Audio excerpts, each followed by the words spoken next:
विद्यार्थियों, आज की इस कक्षा में एक बार आपका पुनः स्वागत है, अभिनंदन है।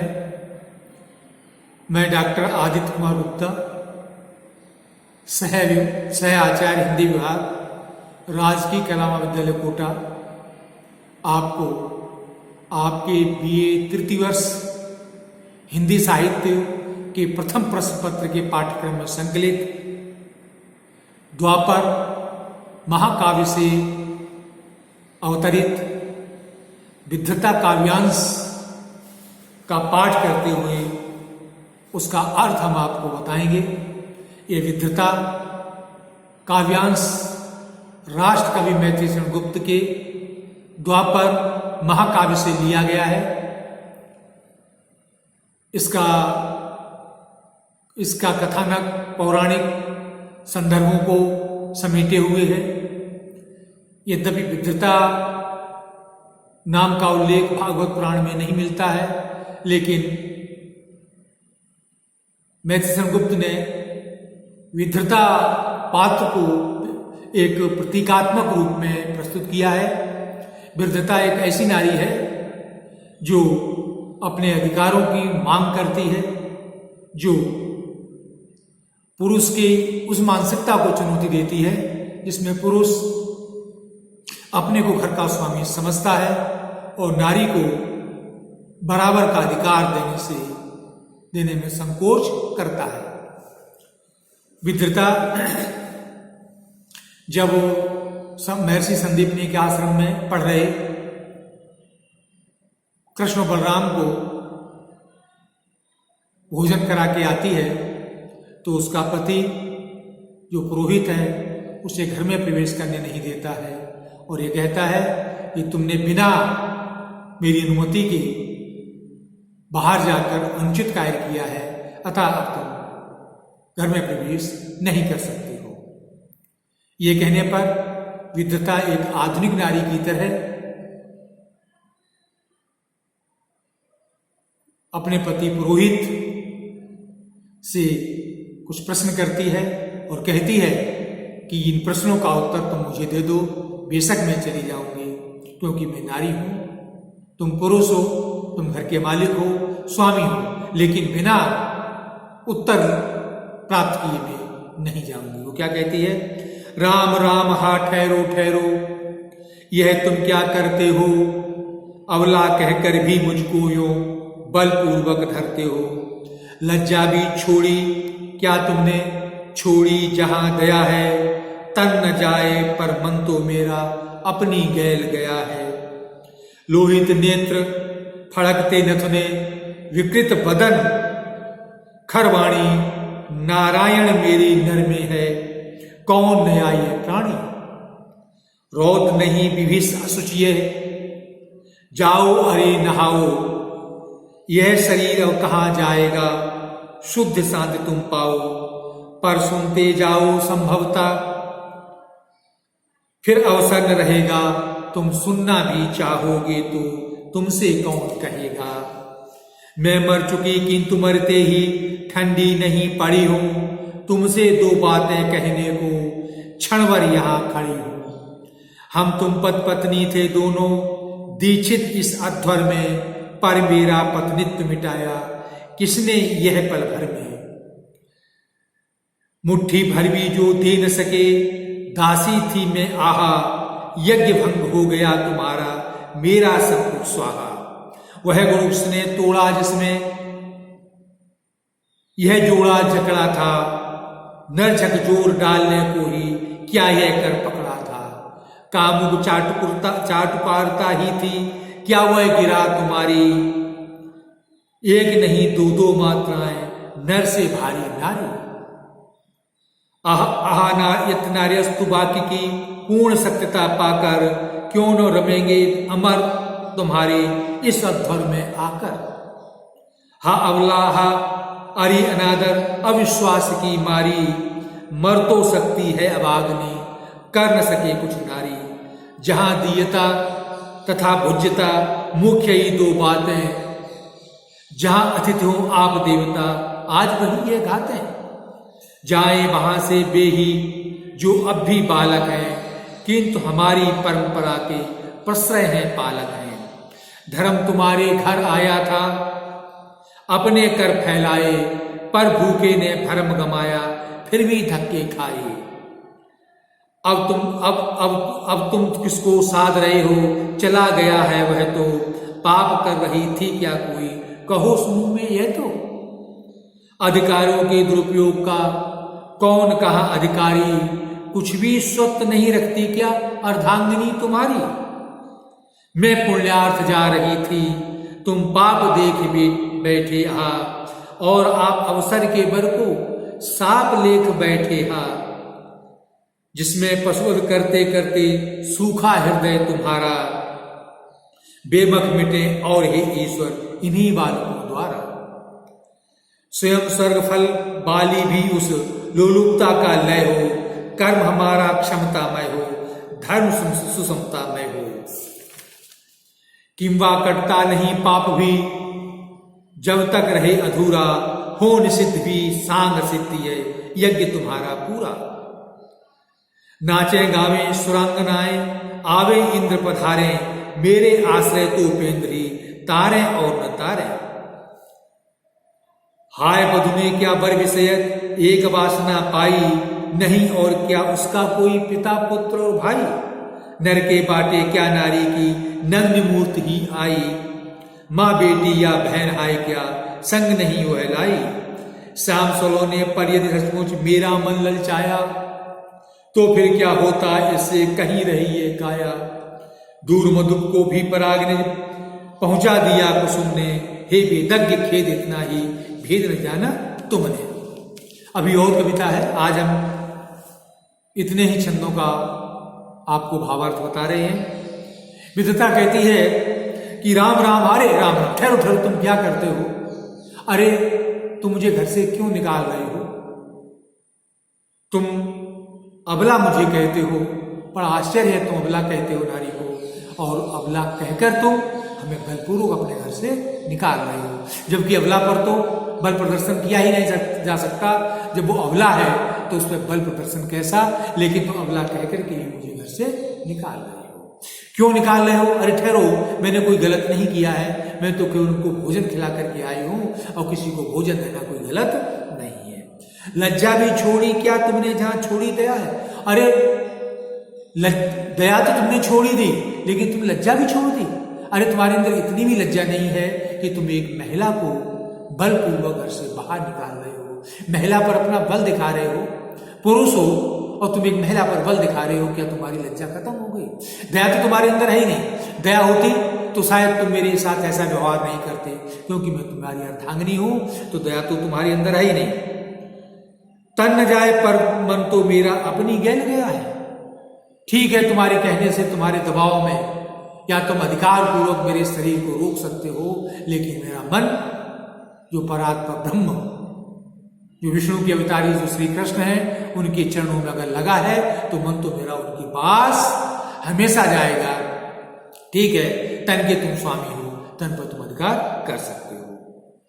लोहित नेत्र फड़कते न तुम्हें, अरे ऐसी क्या बात हो गई, ऐसी भी बहुत बड़ी बात नहीं है।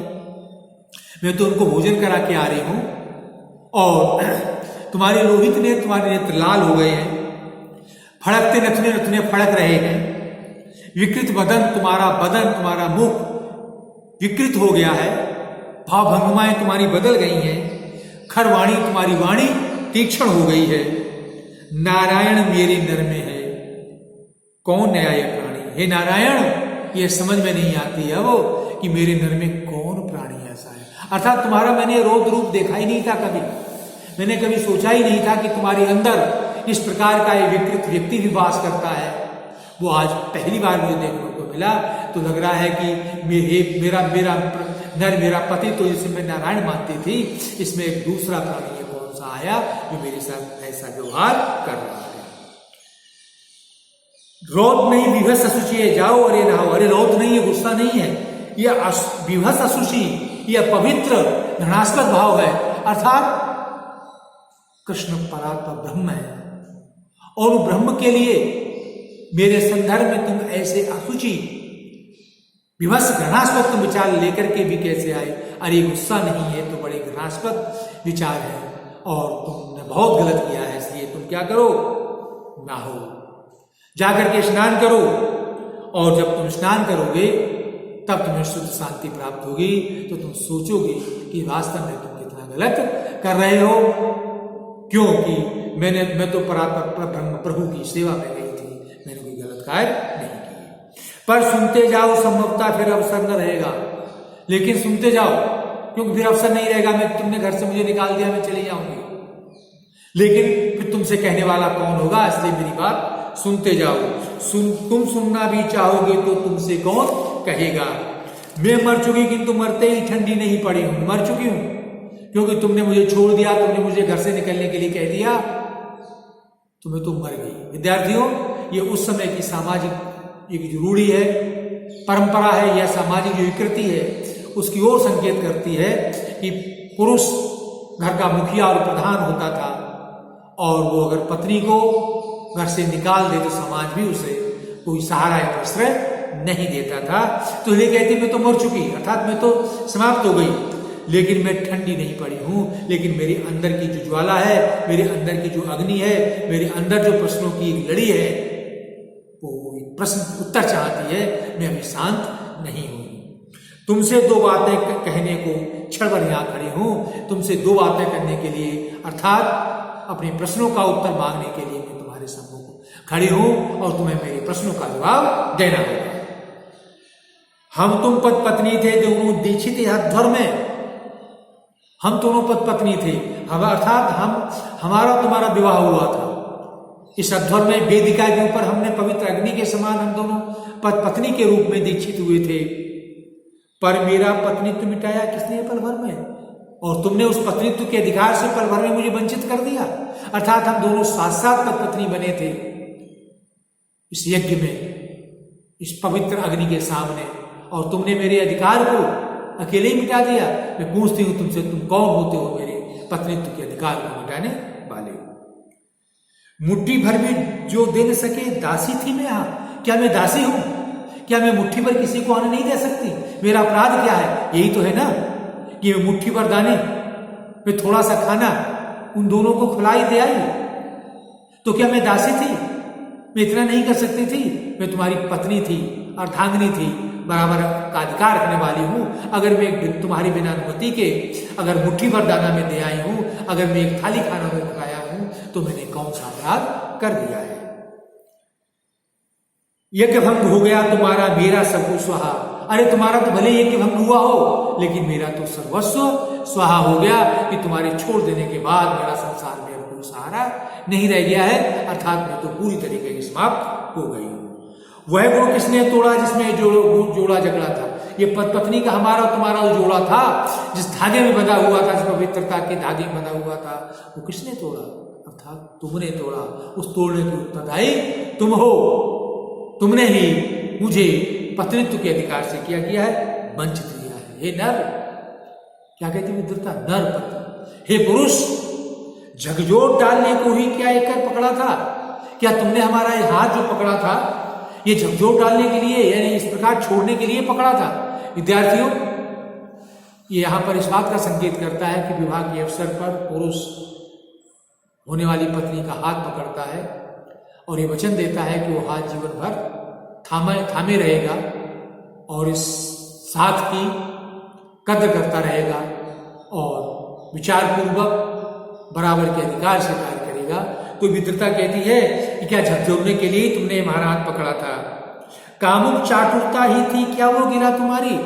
जो तुम बड़ी बड़ी प्रेम में बातें किया करते थे, बड़ी बड़ी मधुर मुझसे बातें करते थे, वो बातें नहीं थी, कामुक चाटुकारता थी। ऐसा लगता है कि क्या वासना के वशीभूत होकर के तुम मेरी चाटुकारता किया करते थे, जिसे मैं प्रेम समझती थी, तुम्हारा समर्पण समझती थी। लेकिन आज समझ में आया कि तुम्हारा मेरी पत्नी में तो प्रेम था और न ही अनुराग और न ही कुछ भी कोई ऐसा पति जैसा भाव नहीं था। अभी तुम्हारे अंदर एक कामुकता थी, चाटुकारता थी। एक नहीं दो दो मात्राएं नर से भारी नारी। ये पुरुष, नारी भारी है, नारी का बहुत अधिक सम्मान है। नर से नारी भारी है, क्योंकि नारी में दो मात्रा है। कहना चाहते हैं कि नारी अगर अपने को जागृत कर ले, नारी यदि अपने को समझ ले, तो नारी हमेशा पुरुष से आगे रहने वाली है। और फिर अहायत नारेस्तु वाक्य की पूर्ण सत्यता पाकर, और फिर तुम्हारे धर्मशास्त्र, और तुम क्या कहते हो, यत् नारेस्तु पूजन्ते रमन्ते तत्र देवता। अरे जहां नारियों की पूजा होती है वहां देवता रमण करते हैं। और इस प्रकार की बातें कहकर के तुम मेरा जो अपमान कर रहे हो, तुम मेरा अपमान नहीं कर रहे हो, समस्त नारी जाति का अपमान कर रहे हो। विद्यार्थियों, जैसा मैंने आपको बताया कि विद्वता एक प्रतीक है, वो समस्त नारी जाति का प्रतिनिधित्व करती है। वो समस्त नारी जाति की तरफ से पुरुष से प्रश्न पूछ रही है। वही विद्वता कह रही है कि तुम एक तरफ तो कहते हो कि जहाँ नारियों की पूजा होती है, जहाँ नारियों का सम्मान होता है, वहां देवता रमण करते हैं, और तुम हमारे साथ इस प्रकार से ऐसा अमर्यादित आचरण कर रहे हो। ऐसा लगता है तुम्हारा ऐसा कहना मात्र दिखावा है, ढकोसला है, और उसमें कोई सार नहीं है। क्या तुम इस बात को भूल गए कि तुम्हारे छोड़ देने के बाद मैं मर सकती हूं और कुछ भी कर नहीं सकती? अर्थात पुरुष के बिना नारी का जीवन समाज में अनादर का जीवन है। इसलिए मर तो सकती, अभाग्नि कर सकती कुछ नारी, वो कुछ नहीं कर सकती। विद्यार्थियों, ये उस समय की सामाजिक स्थिति का इसमें संकेत मिलता है कि उस समय के समाज में अगर कोई पुरुष स्त्री को छोड़ देता था, या कोई स्त्री अकेली है, तो समाज में उसका निभाना कठिन हो जाता था। आज तो परिस्थितियां बदली हैं, आज ऐसा नहीं है। आज तो स्त्रियों के सामने अनेक विकल्प हैं, अनेक अवसर हैं। वो बिना पति के भी, बिना पुरुष के भी अपना जीवन यापन कर सकती हैं, अनेक प्रकार के कार्य कर सकती हैं। शिक्षा के क्षेत्र में, चिकित्सा के क्षेत्र में, कहीं पर भी वो अपना जीवन रोजगार प्राप्त करके अपना जीवन यापन कर सकती हैं। लेकिन ये पहले के समाज में ऐसा था, इसलिए वो कहती है मर तो सकती है भागनी, कर न सके कुछ नारी, वो नारी कुछ कर नहीं सकती है। तो विद्यार्थियों, इस कविता के कुछ अंश कल हम आपको समझाएंगे।